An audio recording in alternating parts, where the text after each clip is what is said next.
Hello there. My name is Jeff Top. I'm the head of the Introducer program here at Full Power. And in this video, I'm just going to show you a quick walkthrough of Premier Connect. So Premier Connect is our price quoting tool, which is built in to your portals if you are a Premier introducer. So obviously you would have just had your first onboarding training with regards to compliance. So really, this is just to walk you through what it looks like and the process, and hopefully show you how easy it is to generate a quote for a potential client. So you do need a bit of key information first. If you're doing this for the first time, then I would recommend that you either print out a copy of the bill that you'll have. You'll need a copy of a bill, or at least have that information to hand. So the information you're going to need first and foremost is it's listed here anyway, but write down on a separate piece of paper you need the postcode and the address.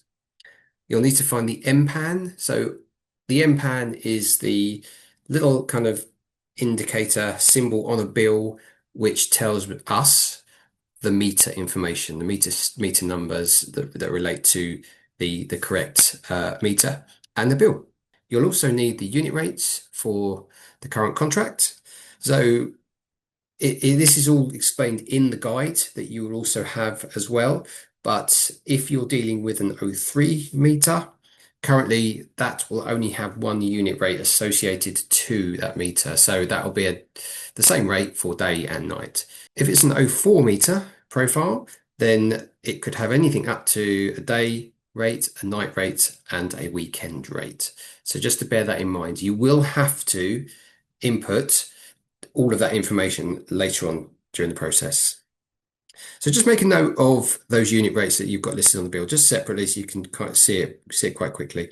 Okay, so the starting process is this. Now this is a test to show you. So I'm going to be using some dummy information, but obviously when you practice using this, feel free to use information that you're gleaming from a day-to-day basis. If you're working with a client, you might want to try it out.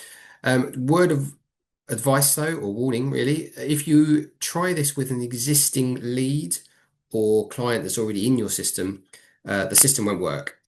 It will clash. It will automatically say that we're all already dealing with this client, so it won't help you. So when you are testing this out, you can be creative with it as well. As long as you've got a postcode, you can actually go through the process as a trial as well. But you'll see what I mean as we go through. So firstly, I need to put the postcode in. So let's just start off with the postcode. I'm actually working with a test case client here, and we will get that process going. So that's all you need to do to start with. Just going to scroll down to the next page here and click next. Okay, then it moves us on to the initial details page. What I didn't mention, just on your left-hand side, you'll notice that you've got a new tab now for Premier Connect. So now I need to input the information for the client. Now this is a test case, as I mentioned, so I'm just going to be creative.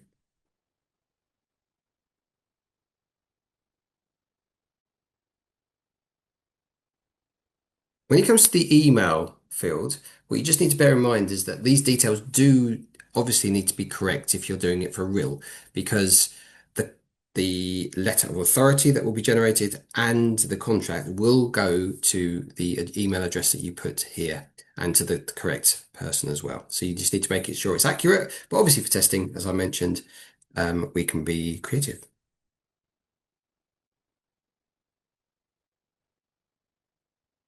Then we're going to scroll down into the next section here. So this is what it's asking us a little bit more information about your chosen company. So for the benefits of this example here, I'm actually going to select other on here. But as you can see, there's a list of different entities, different trading entities. So limited company, limited partnership, sole trader, charity, etc., etc. Now, each one will require you to add fields slightly differently. So if I go to a limited, for example, okay, if I was to type in the company name in here, I'd have to search for that company from Companies House to pull the information through. It won't allow you to go any further until you've done that. If you were to select a sole trader, for example, then obviously now the company wouldn't be listed necessarily because it's not a limited company. So sole traders obviously don't need to be listed. It could be Joe Blogs trading as ABC Plumbing, for example. Um, but what it's actually asking you for is a bit more information about the client, about the person. So we have to collect this information because this information will help us with regards to credit checking the clients going forward. All right, so just bear that in mind. But for the benefits of this example, I'm just going to go to other. Okay. Now, I'm going to be using this test case. And okay. Now, because I'm using other, it kind of bypasses it a little bit. Now, on your system, you wouldn't have other necessarily at the moment, but just to enable me to go through the process. Now, remember, I've got this copy of the bill next to me. Obviously, you won't see it on screen, but what I now need to look at is the MPAN number on the bill. I also need to bear in mind the address. So the address that I'm actually looking for is 75 London Road, and the MPAN number will end in 360. Now, that probably doesn't mean won't mean anything to you without looking at the copy of the bill, but you'll see what I mean when I click on this. So what I'm going to do is now select the meter that I want to quote for. I'm only going to be quoting on this example for electricity, right? But you can do electricity and gas as well. The pricing tool is only suitable for single sites that have one gas and one electricity meter. So my address is 75. So I'm just going to scroll down. You can see it's all listed as in address. And then to the right hand side, it's got MPAN and it's got the last three digits of the MPAN number. That's all we actually need for this at the moment. Okay, so we get to 73. So it's got 73 to 75. Okay, well, that MPAN here is not actually the correct one. I'm looking for one that says 360. But if I scroll down a bit further here, it's Working Men's Club and it's 75 London Road, which is the one that I'm looking for here. Okay. And I just need to make sure it's matching. So always double check the bill. Is that address correct to what's on the bill? And is that MPAN end bit there correct to the MPAN number on the bill as well? So I'm going to select that and it's going to come up with another box. And this is just to confirm my choice. Now, this information opens up a little bit more. So at the beginning of this MPAN top number here, it's got 004. Now that is what we call the meter profile. So in a commercial meter, you'll either get an 03 meter or an 04 meter or a half hourly meter, which is 00. Now your pricing tool at the moment doesn't have the capabilities to be able to price a 00 meter, but it can only price 03s and 04s. So an O4, as I mentioned earlier, is a meter that has dual rates, or it can have a number of different rates. So it'll have a day rate, a night rate, and or a weekend rate. All right. The rest of the information here is all about just checking, really. You don't need to worry too much about this, but the important part is that we've already selected the correct meter, we've got the right address. Okay. And this is an automatic meter reading meter. So it's in essence a smart meter installed already. So I'm going to select that. And then we're going to scroll down a bit further. So we've collated the information we need for the client. Now I'm going to refer to the bill. Okay, so I need to fill out the current information on the bill because this will set us up to show the comparisons to where we can what prices we can glean today. All right. So first and foremost, I need to look for the current supplier. So I know the current supplier on here is so it's Crown Gas and Power. Okay, so the current day rate on here, it's quite high because this example was taken from some time ago, but it's good to show how this system works. And then, so that's your day rate. It already says it's pence per kilowatt hour. Okay, so it's 31.3, it's pretty high. Then we have the current night rate. Okay, so the current night rate is 24.6. And then we have the weekend rate. So we have a weekend rate associated to this. Now, not all O4 meters will have a day, a night, and a weekend rate. Some will just have a day rate and a night rate. And if that's the case, then you just leave the one they haven't got blank. The other information you're going to need as well is the standing charge. So here, the standing charge is per pence per day. Okay, so it's 60 pence per day. Okay, you can toggle it as well because depending on the type of bill, will depend on how that supplier uh, prices with regards to standing charges. Some of them will do it over a monthly basis. Some will do it over a quarterly basis. This client, potentially looking at the bill, is still in contract. Okay, so we don't need to worry too much about the start date. But if this client was out of contract and they come to you in a bit of a panic to say, I need to get my energy sorted, we can't, we have a window here of 10 days from the date that you are pricing, because that basically gives us, the suppliers, enough time to potentially process everything to start a new supply. So if a client is expecting you to switch their energy like now and then ready for tomorrow, that just is not going to happen. It doesn't happen in the commercial space that quickly. So the example here, the client is still in contract and they're not out of contract until December the 1st. So what I'm going to do here is the client, in essence, needs to start a new contract on the 1st of December, right? Which basically means that our desired contract start date needs to be the 1st of December.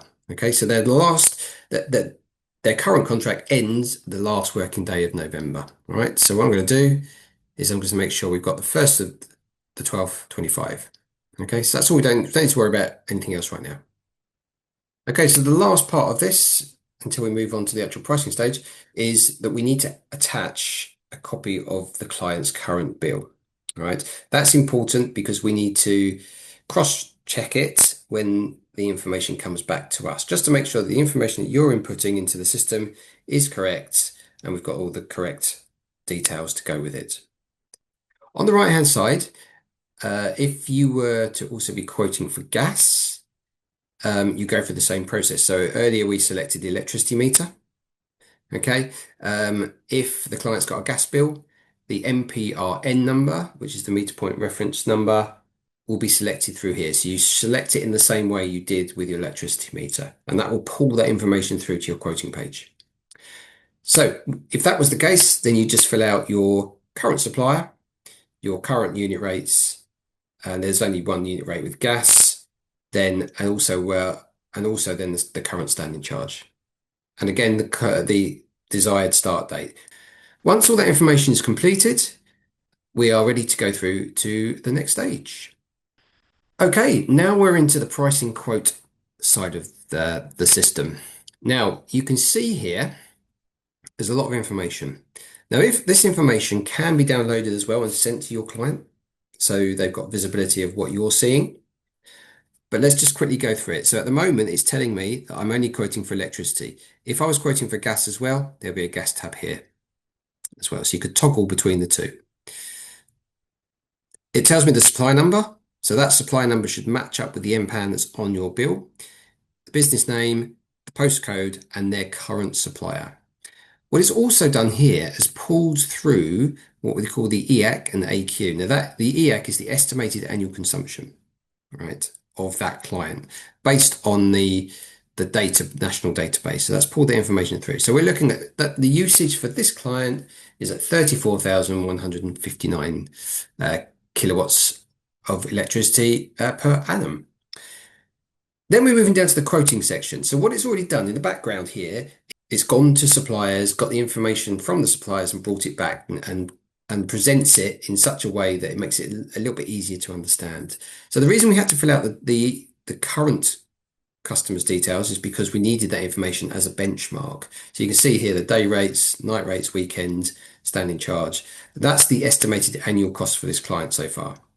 But then underneath, it's giving us now our pricing comparisons with other suppliers. So it's quite comprehensive. So firstly, it starts with a 12-month agreement contract. Then we can scroll all the way down, and we've got 24 months, 36, and so on, 48 months. Okay, you can go up to 60 as well, and you can see kind of the price comparisons there. Some clients like to fix for longer, but again, it's entirely their decision as to what they decide to do. So if we go up to the top, so your client might say, well, I just want a 12-month contract.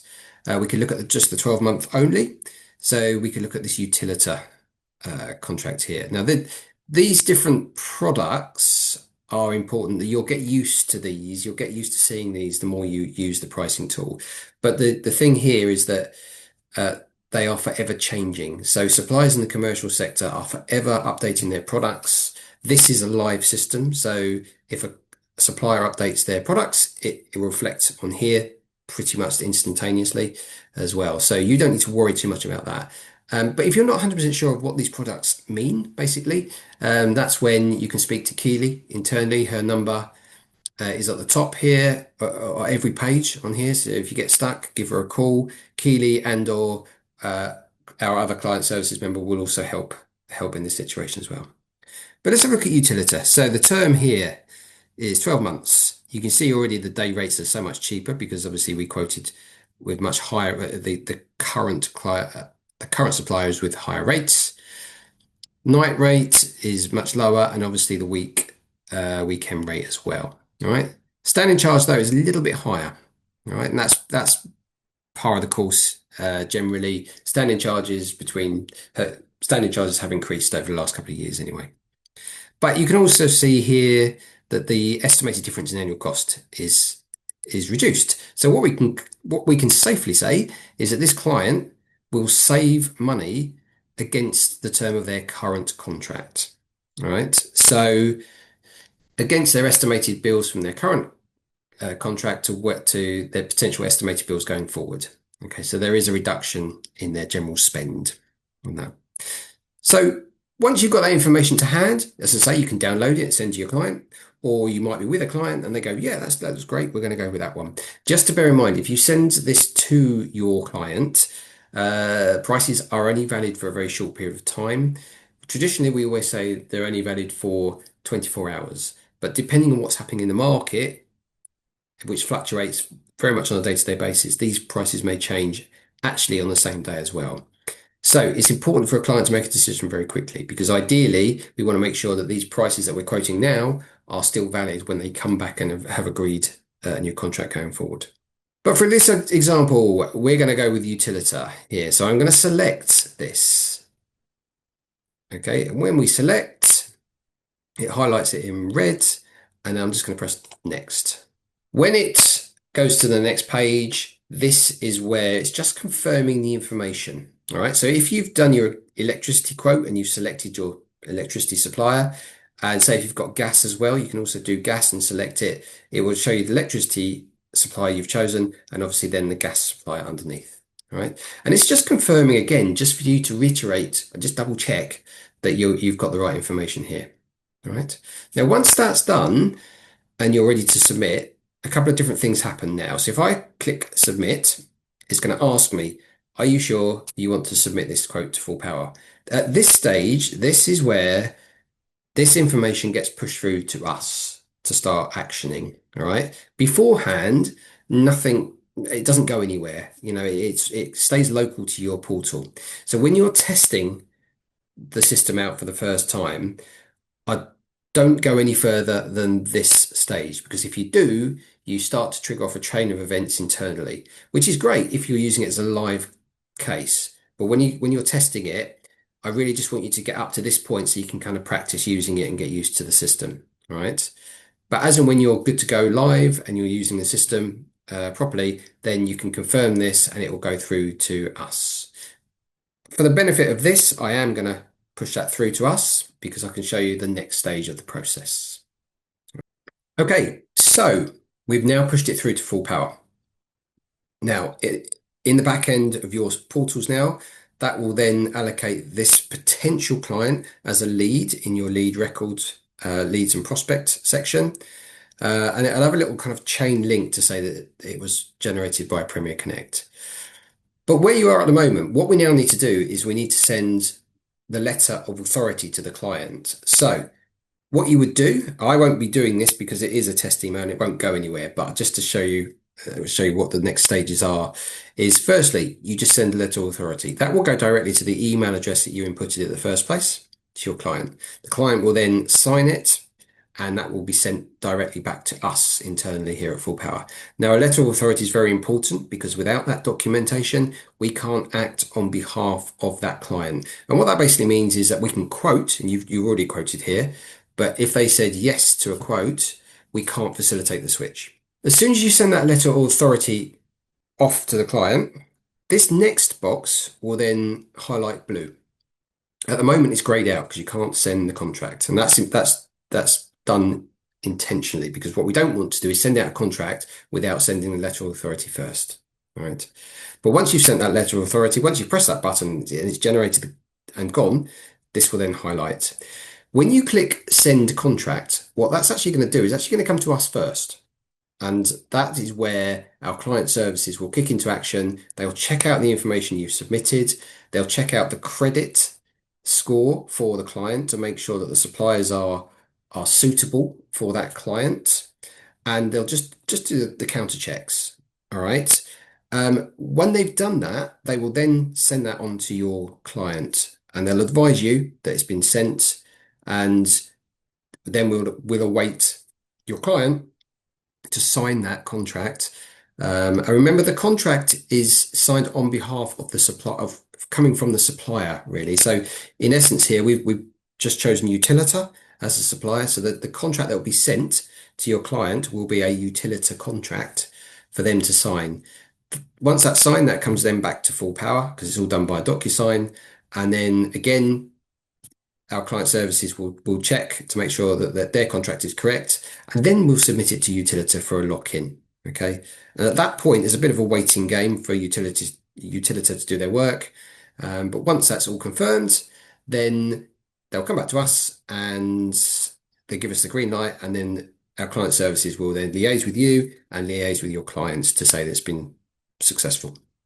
Now that, in a nutshell, is Premier Connect. So it is fairly straightforward. It will take a bit of time just kind of getting used to the process as well. So don't be afraid of it. The guide that you'll have has everything in, and I would urge you to really kind of go through it and read it and understand it.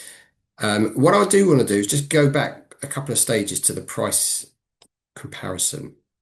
All right. Now you can go back to the stages at any given point. So if you get stuck, you get lost along the process, you can just pop your way back in each time. And if you then close down your portal and then open up your Premier Connect again, you can actually select where you are. You can actually select the client that you're working with. And when you click on it, it'll open it up exactly where you left it or where you shut it down before. Now, just a couple of little things just to bear in mind as well, and this will happen at time to time. This EAC AQ, yes, that's pulled the information from the national database, but sometimes it doesn't. Okay, sometimes the national database is wrong and it might just show up as a 0, which means you'll have to work out the consumption of that business manually. Okay, in your guide, there's a very straightforward process to be able to do that. But again, if you get stuck, then let us know on that, and we're more than happy to help you out on that one. Okay, so just bear in mind when you get to the quote page here, if that says 0, you will have to supply the information manually. And all you do is you just count up times 12 realistically of the consumption on the bill. But again, it is worth looking at the guide in more detail there just to understand that process. And when you've got the information, all you do is you click on this little box here and you fill out the consumption. So basically it's asking you for the total consumption for the annual period for that client. Okay, for the day rate, night rate, and weekend. Now, it doesn't have to be 100% accurate. Because we're dealing with quite low end consumption here, the accuracy doesn't have to be spot on. So don't worry if you don't get it, to the nearest kilowatt per hour, because you don't need to, right? But again, it's all explained in the guide. And then if I just go back to my Premier Connect tab, just to finalize it off, just to finish off what I was explaining a second ago, I've just now gone back to the beginning of the process. You can see now on the right-hand side, it's previously saved quotes that have been stored here. All you need to do is just select back onto that. And that was the last page I was realistically on for that client on that journey. But you can go back at any given time to have a look at the process. I hope that's helpful, and I urge you just to have a little play with it. You can't really break it, he says confidently, but have a go, see how you get on, and any other questions, obviously feel free to to reach out to myself or Keely to help you on your journey here with Premier Connect.